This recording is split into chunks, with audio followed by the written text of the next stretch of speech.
Europe. Europe 1, circuit court. Un autre regard sur l'économie. C'est jusqu'à 14h sur Europe 1 et en vidéo sur europe1.fr avec Anne Le Gall et Maxime Switek. Un circuit court, l'émission, vous le savez, qui ose vous parler d'économie oui, mais sociale et solidaire. Bonjour Anne Le Gall. Bonjour Maxime, bonjour à tous. Circuit court, c'est le nouveau rendez-vous qui vous connecte aux initiatives positives. Le monde évolue, alors nous sommes ici à l'affût de tout ce qui embellit le quotidien. Et aujourd'hui, quel est le programme ? Nous allons parler poubelles, déchets, recyclage. Alors dit comme ça, ce n'est pas très glamour, mais si tout va bien, à la fin de l'émission, vous devriez vous dire que oui, finalement, le tri, c'est sexy. Le tri, c'est sexy. Deux autres rendez-vous dans Circuit court, le portrait tous les jours. Cyrielle Ariel vous présente une personnalité qui veut changer le monde. Qui ça aujourd'hui ? Bonjour à tous. Aujourd'hui, nous allons parler de Dr Denis Mukwege qui répare les femmes, notamment au Congo. Et puis également le coup de main. Aujourd'hui, coup de main, un concept original. Écoutez bien. Le covoiturage de produits régionaux. Je vous jure que ça existe. On vous expliquera tout à l'heure. Et n'oubliez pas les réseaux sociaux pour réagir pendant l'émission, notamment sur Twitter avec le hashtag E1CC. Soyez les bienvenus dans Circuit court. Bonjour Flore Berlingen, je n'écorche pas votre nom j'espère. Merci d'avoir accepté notre invitation. Vous êtes la directrice de l'association Zero Waste France, ça veut dire zéro déchet, zéro gaspillage. Vous sensibilisez le grand public à l'urgence de jeter moins et vous-même vous avez adopté un mode de vie qui s'approche du zéro déchet, qui vous permet d'avoir des poubelles beaucoup moins pleines.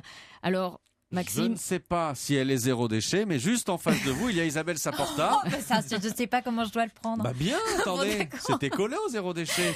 Moi, j'ai cru que c'était moi qui étais la poubelle. Enfin bon, bref, Pas c'est pas du grave. tout. Non, je pleure pas. Ça jamais permis, jamais. Isabelle qui va vous écouter très attentivement et qui vous dira tout à l'heure si elle est convaincue et si elle aussi elle va se mettre au zéro déchet. Flore Berlingen, vous allez nous raconter votre quotidien pour tendre vers le zéro déchet ou presque. Mais avant cela, on va parler d'une date anniversaire qui vous attriste et qui vous agace tous les ans. Cette année, c'était le 2 août.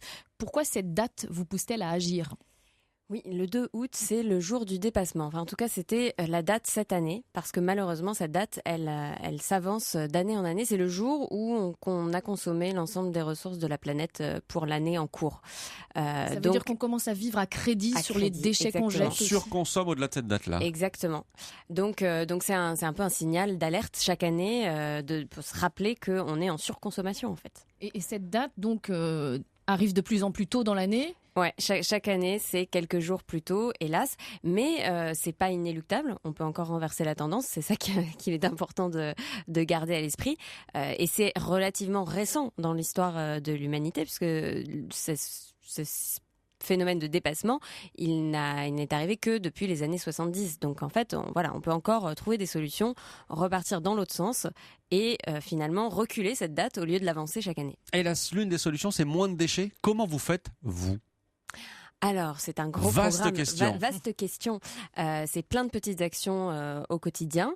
C'est aussi des actions collectives, parce que tout ne dépend pas que des citoyens non plus. Il y a ce qu'on peut faire à son échelle, et puis après, il y a ce qu'on peut faire au niveau des politiques publiques, au niveau des industriels, des entreprises, etc. Mais à son échelle, on peut déjà faire beaucoup, c'est sûr. On peut commencer par s'attaquer au plus gros flux de déchets qu'on trouve en quantité la plus importante dans nos poubelles, par exemple les biodéchets, les déchets organiques qui sont compostables. On peut aussi s'attaquer aux emballages. Et si on s'attaque à ces deux types de déchets emblématiques, on a déjà résolu une partie du problème. Et c'est ce que nous allons voir aujourd'hui grâce à votre témoignage. Juste un chiffre que je voulais rappeler. Aujourd'hui, chaque Français jette en moyenne 350 kilos de déchets par an, sans compter les encombrants qui partent à la déchetterie. D'après vous, alors on part de 350 kilos, on pourrait arriver à quel poids de déchets vous jetez par an ? Vous arrivez à le calculer, ça ? Moi, je ne pèse pas mes poubelles chaque jour ou chaque semaine ou chaque mois, mais on peut réduire ça à quelques dizaines de kilos assez facilement. Après, c'est sûr que les kilos restants, la dernière petite partie de la poubelle sera plus compliquée à réduire, mais on a une énorme marge de manœuvre en fait dans ce qui est relativement accessible et facile à faire. Déjà, si on enlève les biodéchets en les compostant, on enlève un tiers de la poubelle. Ensuite, si on s'attaque aux emballages, c'est un autre tiers de la poubelle. Donc déjà 2 tiers qu'on peut vraiment, pour lequel on peut trouver d'autres solutions. Et ensuite, Il reste le dernier tiers avec des déchets plus diversifiés, mais pour lesquels on peut aussi trouver des solutions. Par exemple, remplacer les cotons démaquillants jetables par des cotons démaquillants lavables. C'est tout simple, c'est agréable, en plus c'est doux. Et voilà. D'accord. Alors on va peut-être prendre étape par étape. Alors déjà, les déchets biodégradables, donc c'est faire du compost par exemple. C'est possible en appartement par exemple ? C'est possible, quel que soit le type d'habitat. Alors, quand on est en appartement, ça va être du lombricompostage, c'est-à-dire, en gros, une boîte, une série de boîtes, avec des petits vers de terre chez soi, voilà, qui peuvent digérer les déchets organiques. Et ça, c'est une possibilité. Il y en a d'autres parce que ça prend de la place, ça dégage des odeurs. Voilà, chez vous, il y a une boîte dans la cuisine, à l'intérieur de laquelle il y a des vers de terre, et vous jetez ce qui est compostable dans cette boîte-là. Absolument. Et c'est une belle démonstration d'un petit écosystème. Pour les enfants, c'est parfait d'ailleurs. Enfin, c'est vraiment très amusant à regarder parce que on voit vraiment la dégradation de la matière organique, tous ces petits micro-organismes aussi qui se développent. C'est comme si on avait un petit écosystème dans une boîte. Et rassurez-vous, ça ne sort pas de la boîte. et s'il n'y a pas de problème, normalement, ça ne sent pas du tout à l'extérieur, ni à l'intérieur d'ailleurs, même quand on l'ouvre. Donc voilà, c'est une solution. Évidemment, tout le monde ne souhaitera pas forcément avoir ce type de dispositif. Ça prend de la place d'ailleurs dans une cuisine. Il y a différentes tailles, parce qu'évidemment, ça dépend de la taille de la famille aussi, de la quantité de légumes qu'on mange. Donc on peut trouver différents formats et ce n'est pas la seule solution. Bien sûr, il y a aussi le compostage de proximité qu'on peut faire dans des jardins partagés, par exemple, ou quand il y a un compost partagé au sein d'un immeuble, ça se fait de plus en plus. Et il y a aussi la possibilité que la collectivité, la ville, mette en place une collecte spécifique pour ce type de déchets. Et ça commence à se faire en France. Par exemple, la ville de Paris a lancé une expérimentation dans le 2e et le 12e arrondissement. Donc ça arrive, ça commence à se développer. D'accord, donc là on a réduit un tiers de la poubelle. Alors maintenant on s'attaque aux emballages. Je sais qu'il y a une scène qui vous horripile, c'est le retour des courses quand on vide ses sacs et on commence à jeter les cartons alors qu'on n'a même pas commencé à manger. Je ne suis pas la seule à être un peu agacée, voire horripilée effectivement par ce gaspillage qu'on constate tout de suite en rentrant chez soi. Alors comment on fait ? Alors, tout simplement, déjà, on peut aller au marché peut-être plutôt qu'au supermarché.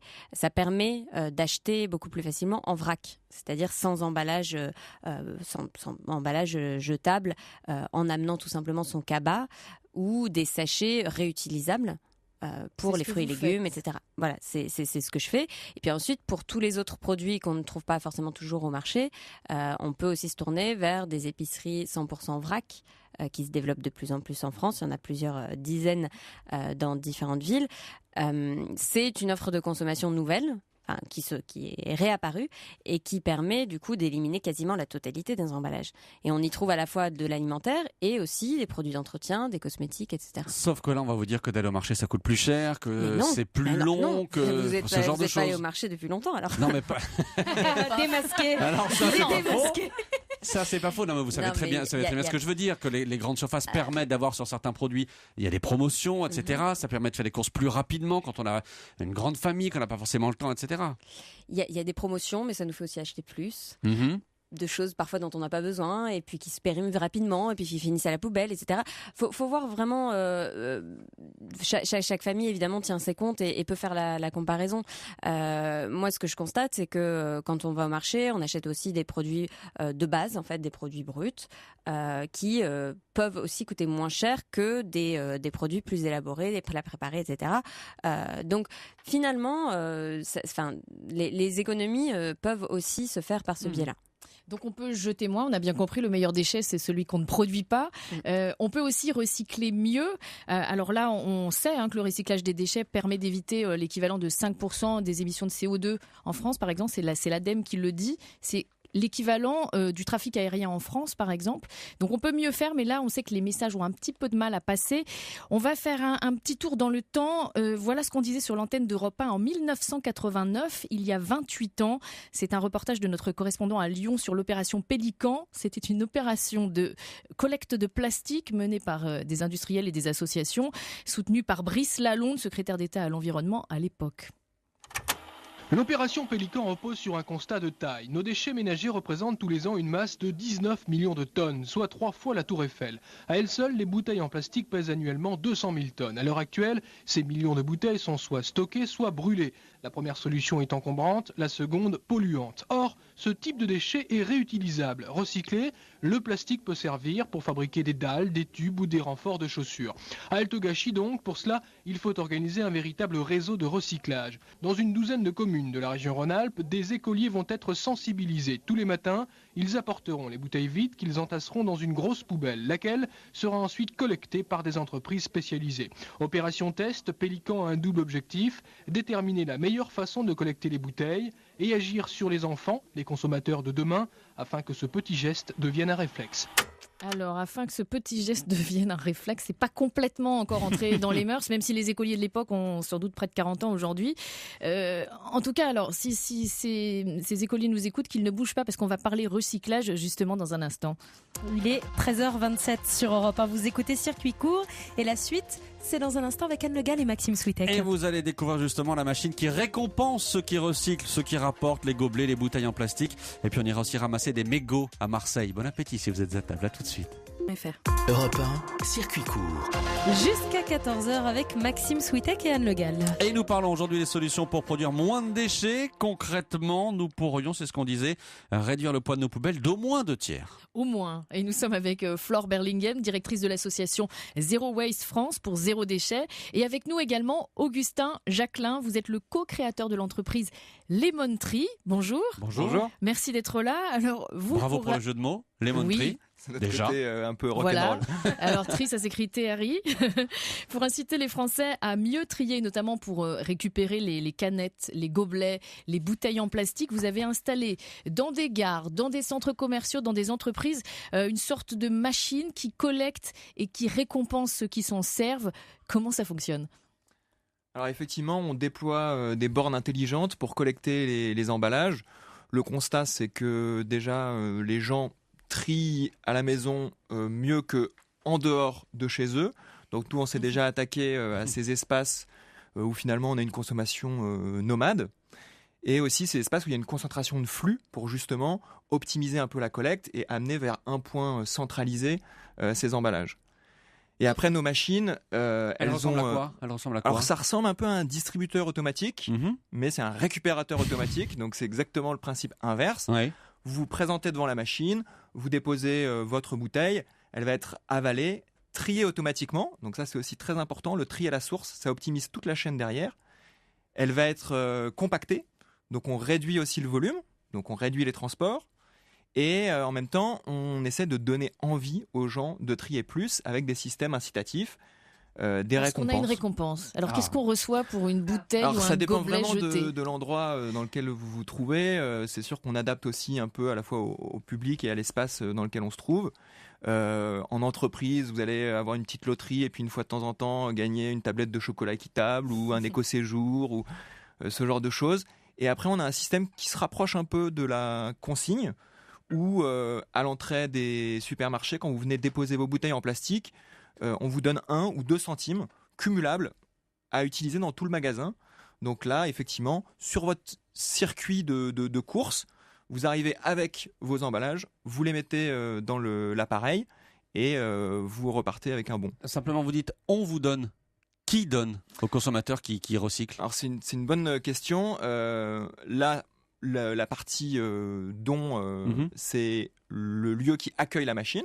Donc c'est un investissement pour le magasin, la gare, etc. qui accueille la machine. Exactement.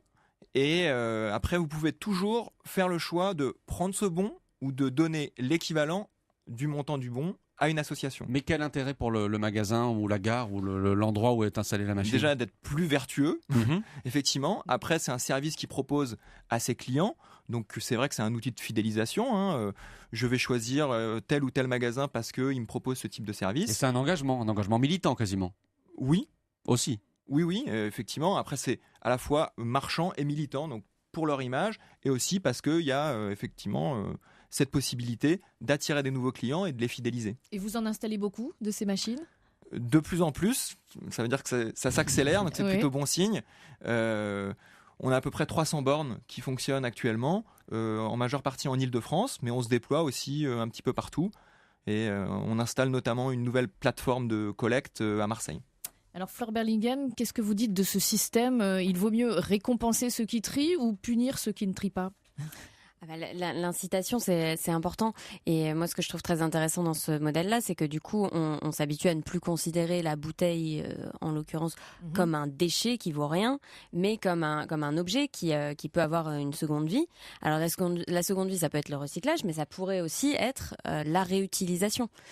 Donc des systèmes de consignes pour qu'on puisse utiliser une bouteille en verre, une bouteille de bière ou de jus de fruits en verre. Elle peut être utilisée 40 fois, peut-être avant, ensuite d'être recyclé. Mais du coup, là, le bilan environnemental il est vraiment beaucoup plus favorable. Et donc je trouve ça très intéressant qu'on réimplante ce type de système parce que du coup, ça nous redonne cette habitude de retour, en fait. De l'emballage. Alors on va s'intéresser à une autre initiative maintenant pour valoriser des déchets qu'on a peut-être tendance à jeter par terre, et ça m'agace d'ailleurs, ou dans n'importe quelle poubelle. Nous prenons la direction de Marseille où nous attend notre correspondante Nathalie Chevance. Bonjour Nathalie. Bonjour. Nathalie, vous avez repéré une entreprise qui valorise les mégots de cigarettes. On oublie parfois cette pollution des mégots qui sont jetés sur le trottoir. Et donc cette association, vous l'avez repérée, elle se mobilise pour les récupérer et les recycler. Exactement, c'est l'initiative de l'association Recyclope dont les locaux se trouvent à 2 pas du Vieux-Port. Première mission, la sensibilisation du public sur l'aventure des petites phrases choc. Un mégot met entre 5 et 25 ans pour se dégrader. À lui seul, il pollue 500 litres d'eau. En 2 ans, Abdes Ben Gorin et ses équipes ont ramassé dans les rues de Marseille 1,5 million de mégots, notamment par le biais d'initiatives très ludiques, en disposant des cendriers de vote dans les espaces publics, notamment dans les entreprises. Ça ressemble à une grosse boîte aux lettres jaune avec 2 fentes. L'idée vient d'Angleterre. Tout faire pour sensibiliser à la pollution liée au tabac. C'est une urne de vote qui permet en fait aux fumeurs, à travers une question, de voter avec son mégot. Après, les questions, elles peuvent être d'actualité, Ronaldo, Messi, qui vous préférez. Puis ça réunit les gens autour de ça, on peut mieux les sensibiliser. Ça stigmatise moins le fumeur inconsciemment, il fait un geste éco-responsable. Et après, on peut le sensibiliser. Dans les premières installations, c'est 50% de mégots en moins les 3 premières semaines. Ça marche. Alors, donner son opinion en votant avec l'aide d'un mégot, il fallait y penser. Fallait penser, ouais. Alors, une fois que tous ces déchets sont récupérés, Recyclope en fait quoi, Nathalie ? Alors d'abord, il faut savoir qu'un mégot, eh bien, ça se dépollue et c'est une société américaine qui a mis au point le process il y a quelques années. On enlève les composants chimiques, les filtres sont broyés, compressés pour ne retenir que les plastiques et vous allez voir tout ce qu'on peut faire avec un mégot recyclé. En fait, c'est 95% de plastique qu'il y a dans le mégot. C'est ce qu'on appelle l'acétate de cellulose. C'est par exemple ce que vous retrouvez dans les feutres. Donc, on les mélange à d'autres plastiques recyclés. On se retrouve avec des plaques qui, là, servent à toutes sortes de matériel, des bancs publics, des jardinières. Cette filière, elle attend que des entités comme les nôtres leur amènent des volumes. Et du volume, justement, il en faut beaucoup pour extraire suffisamment de matière plastique des filtres pour que la filière puisse correctement se développer et devenir rentable. Parce que bien évidemment, tout cela est payant. Ce sont donc des tonnes et des tonnes de mégots de cigarettes que Recyclope espère récupérer. Merci Nathalie Chevance à Marseille. Fleur Berlingen, Augustin Jacquelin, vous connaissiez Recyclope ? Il y a pas mal d'initiatives effectivement dans le même genre qui poussent un peu partout en France et on l'oublie, le mégot c'est du plastique, en plus c'est hyper polluant, ça se retrouve facilement dans les cours d'eau, etc.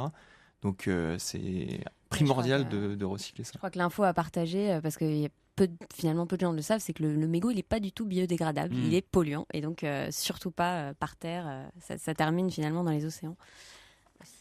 Alors c'est vrai, on parlait, il y a beaucoup d'initiatives, on va pas tous les citer, mais on peut citer effectivement TerraCycle pour les mégots, et puis à côté de Recyclope, il y a aussi Cannibal, il y a Yo-Yo à côté de Lemon Tree.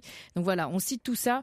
En tout cas, apprendre à trier, c'est d'autant plus important que dans les années qui viennent, on saura encore mieux qu'aujourd'hui recycler et valoriser les déchets. Au-delà des initiatives citoyennes, l'industrie travaille aussi sur le sujet. C'est le cas de Veolia, l'un des géants mondiaux de la propreté. Pour savoir comment on pourrait encore mieux recycler les déchets dans le futur, nous avons contacté le directeur développement innovation de Veolia, Laurent Auguste et Hélène Terzian. On peut notamment citer 3 pistes prometteuses. Ouais, l'une des pistes, c'est d'utiliser des bactéries pour qu'elles aident à recycler du plastique. Les ingénieurs s'en sont rendus compte dans le nettoyage des eaux usées. Les bactéries mangent en quelque sorte la pollution et résultat, elles fabriquent des molécules qui pourront être utilisées dans le futur pour recomposer du plastique nouvelle génération. Le traitement des eaux usées, ça revient à élever des bactéries qui vont consommer la pollution, une pollution carbonée avec des atomes de carbone. Et il se trouve que le plastique, c'est également en fait une chaîne de carbone. Et on arrive aujourd'hui à conduire les bactéries à produire des molécules qui vont pouvoir être recomposées pour faire des bioplastiques. Une autre piste explorée par Veolia, Hélène, c'est la transformation des déchets alimentaires. Figurez-vous qu'un tiers de ce qui est produit pour être mangé est jeté. Des déchets organiques qui, une fois collectés dans les décharges, fermentent et produisent du méthane, un gaz très polluant.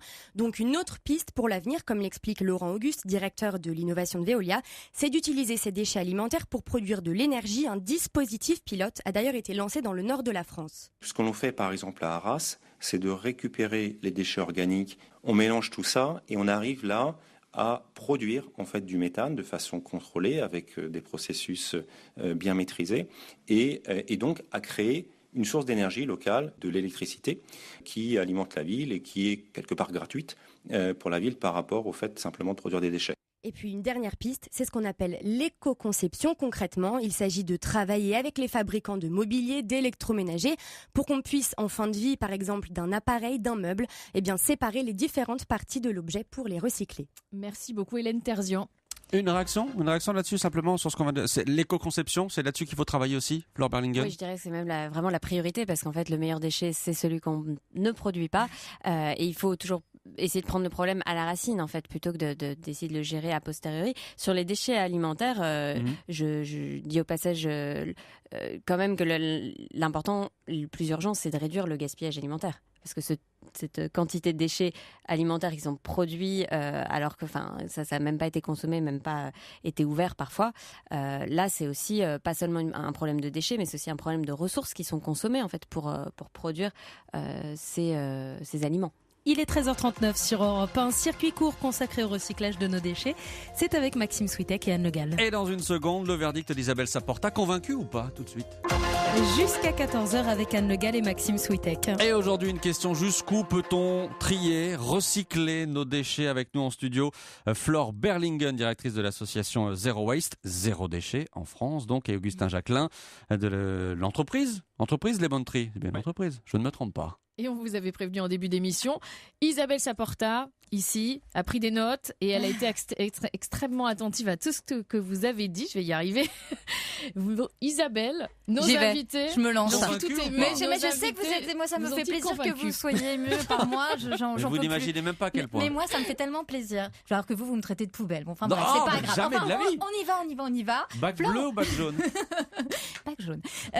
Convaincu ou pas? Convaincu. Flore Berlingen, d'abord, moi, j'adore parce que c'est l'idée, si vous voulez, soit on se désole devant ces tonnes de déchets, soit on agit et elle agit. Et j'avoue en plus que cette idée un peu fouteur de merde que vous êtes à Zero Waste ne me déplaît pas de temps en temps, puisqu'il y a quelques temps, vous aviez quand même lancé un pavé dans la mare en clouant au pilori une grande enseigne de fast-food en disant « Ah, vous recyclez beaucoup moins en France qu'en Allemagne, en Belgique et aux Pays-Bas. » C'est qui cette grande enseigne? Comment ça se fait? Comment c'est possible? C'était McDo. Et donc, vous les aviez gentiment allumés en disant « En fait, si vous pouvez faire si bien là-bas, pourquoi vous le faites pas chez nous ?» Et alors?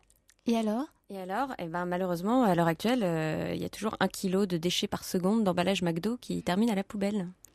1 kilo par seconde en France. C'est quand même rien pas que mal. pour la France.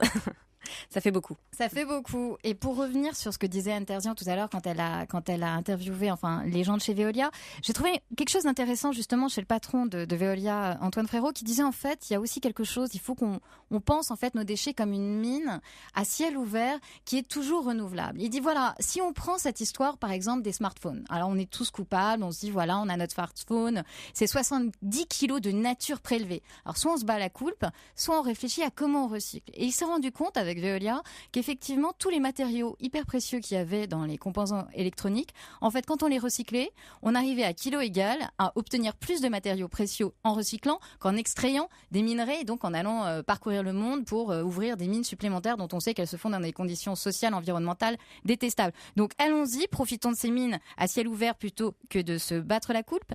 Augustin Jacquelin, j'ai vu effectivement que vous aviez mis toutes ces initiatives en place qui marchent très bien. À Roubaix notamment, ça marche tellement bien que quand on recycle comme ça, qu'on incite les habitants à rendre leurs canettes, etc., qui sont passés de 243 kilos de déchets résiduels à 58 et qu'en plus ça a créé de l'emploi. Donc ça c'est un truc de fou, c'est-à-dire qu'en fait on se rend compte que soit effectivement on fait des déchetteries et ça ne crée pas d'emploi, soit on recycle et on peut créer 6 à 25% d'emplois en plus. Et enfin pour finir sur Anne Terzian qui est toujours parfaite comme d'habitude, Hélène Terzian, voilà, moi j'ai trouvé aussi un petit truc sur ces histoires de plastique. Non, c'est pas Hélène, pardon, c'était le son d'archives sur le recyclage de plastique. En fait, on se rend compte qu'on a 90 milliards de bouteilles chaque année qui sont consommées d'eau en bouteille.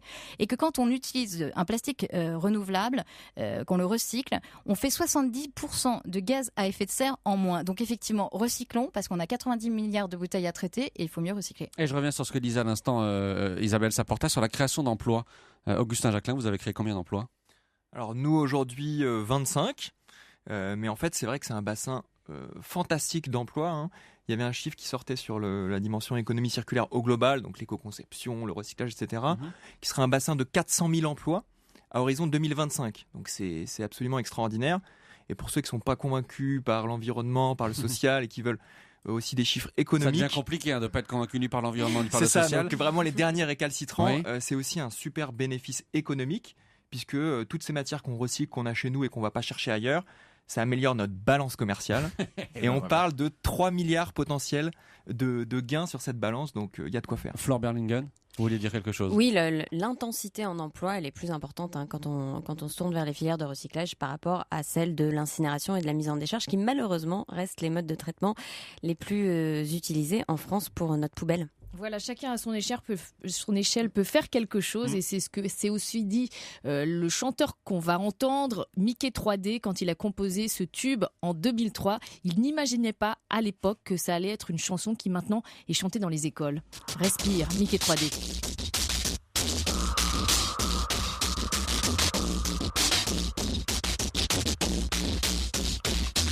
Approche-toi petit, écoute-moi gamin.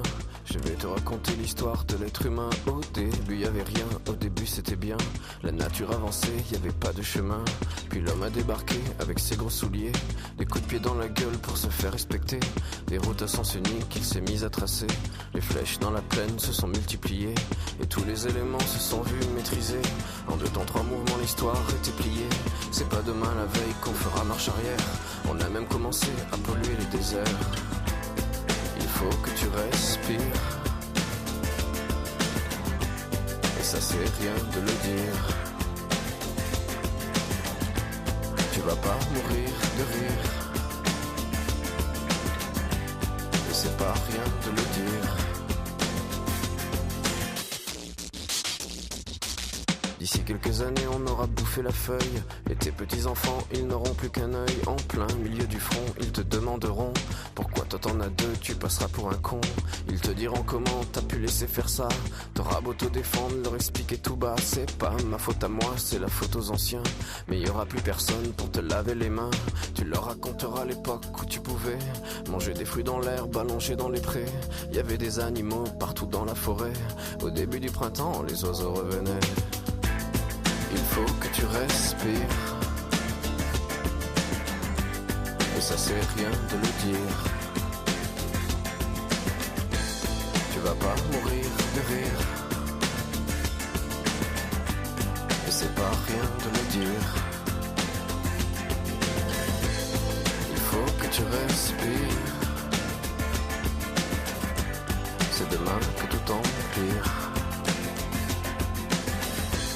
Tu vas pas mourir de rire. Et c'est pas rien de le dire.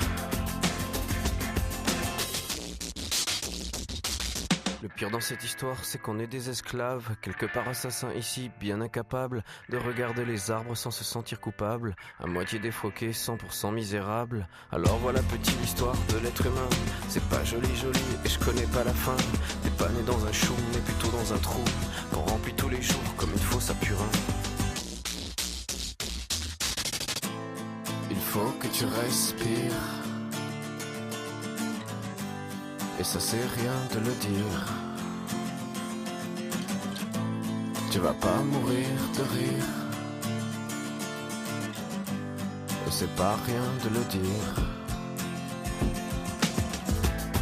Il faut que tu respires, c'est demain que tout empire. Tu vas pas mourir de rire, ça c'est rien de le dire. Il faut que tu respires, il faut que tu respires, il faut que tu respires, il faut que tu respires. Mickey 3D respire sur Europe 1. Effectivement, on respire mieux. Avant de vous remercier, on a quand même une question. Visiblement, ça intrigue ce que vous avez dit en début d'émission, Fleur Berlingen, sur le lavage des cotons à démaquiller. Comment vous faites, vous ? Alors, c'est pas tellement comment je fais. Enfin, je les mets à la machine, hein, tout simplement. Bravo. Non, c'est que la question qui était posée sur Twitter, c'est savoir s'il y avait un bilan écologique. Enfin, est-ce que c'était vraiment une bonne idée de laver ? Mais oui, parce qu'en fait, on a l'impression que le jetable, ça économise de l'eau parce que du coup, on va pas laver. Mais il faut pas oublier que dans le processus de production des cotons démaquillants et de tous les objets jetables d'une manière générale, on consomme énormément d'eau. Donc en fait, sauf qu'on la voit pas. Donc en fait, on oublie un petit peu cette consommation. Mais donc voilà, donc je maintiens que c'est plus intéressant d'un point de vue environnemental, plus les emballages plastiques, d'utiliser des choses qui vont durer. En fait. Vive les cotons jetables. Merci beaucoup, Fleur. Non, lavable, pardon, je voulais dire lavable. Absolument. Tout faux, Anne Le Gall. Vive les cotons lavables. Merci beaucoup, Fleur Berlingen, directrice de Zero Waste France. Merci d'être venue nous voir. On rappelle que vous animez aussi la maison Zéro Déchet à Paris, qui a ouvert cet été sur la butte Montmartre. Merci à vous, Augustin Jacquelin également, co-créateur de Lemon Tree. Je renvoie vers votre site internet pour ceux qui voudraient installer ces machines intelligentes de collecte dans une entreprise. C'était un plaisir de vous accueillir dans le studio de Circuit Court. Circuit Court, c'est jusqu'à 14h sur Europe 1. La suite dans un instant avec Anne Le Gall et Maxime Switek. Et avec le portrait et le coup de main tout de suite. Et voilà. Le monsieur l'a dit. Le portrait d'un acteur du changement, c'est tous les jours avec vous, Cyrielle Ariel. Et vous nous présentez aujourd'hui un médecin, celui dont on dit qu'il répare les femmes en République démocratique du Congo. C'est le docteur Denis Mukwege. En effet, au Congo et notamment au Congo, le viol est utilisé comme une arme de guerre et pas seulement dans ce pays. Et c'est tout le combat de ce docteur aujourd'hui que je vous présente qui lutte contre cette barbarie, notamment avec son hôpital. Peut-être que vous avez déjà entendu parler, c'est l'hôpital de Panzi. Il est connu et surtout reconnu dans le monde comme le lieu qui répare ces dizaines de milliers de femmes violées et violentées sexuellement depuis près de 20 ans.